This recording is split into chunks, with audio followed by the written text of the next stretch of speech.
What we do in our own backyard is not of their concern. So why coordinate with them in the first place?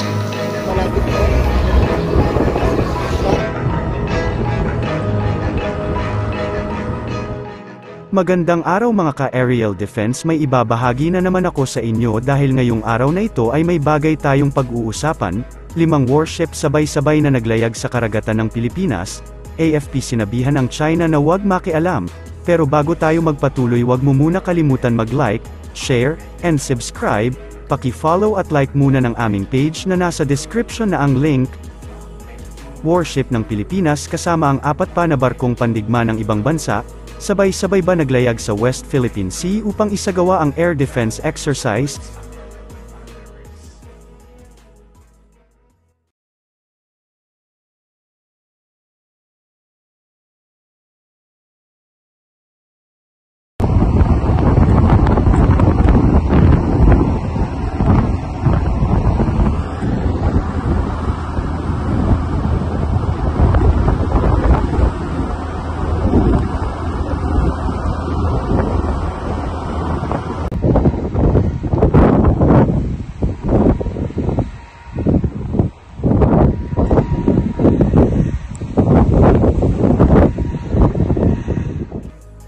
Nagsagawa ng air defense exercise ang Philippine at United States Navies sa ikalawang araw ng Sea Phase Exercises Sama-Sama 2023, na naglalayong mas paigtingin pa ang koordinasyon at iba't ibang defense system ng dalawang hukbo.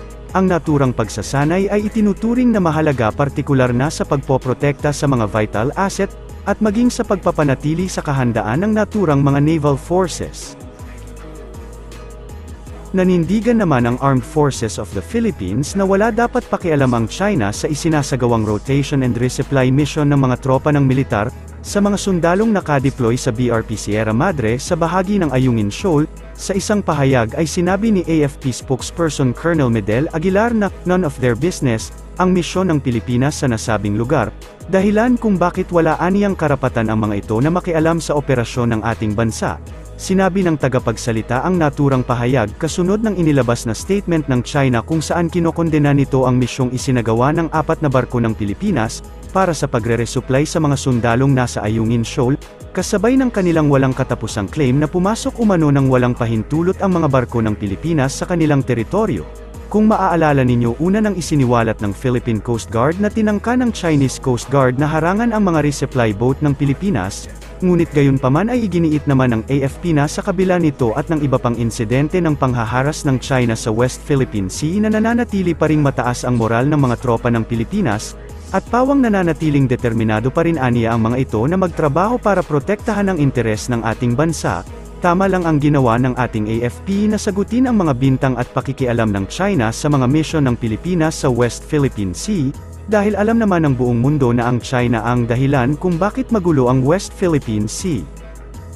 Para sa mas madaming update tungkol sa ating defense, abangan lamang ang aking mga bagong video. Para naman sa mga gusto magpa-shoutout, mag-comment lamang po at share, paki-follow at like muna ng aming page na nasa description na ang link. Pwede ka ring manalo ng pera or load dito kapag ikaw ay naging top fan nito at napili. Huwag mo na rin kalimutan mag-like, share, and subscribe. Pindutin mo na rin ang bell para updated kayo sa aking mga video. Maraming salamat po.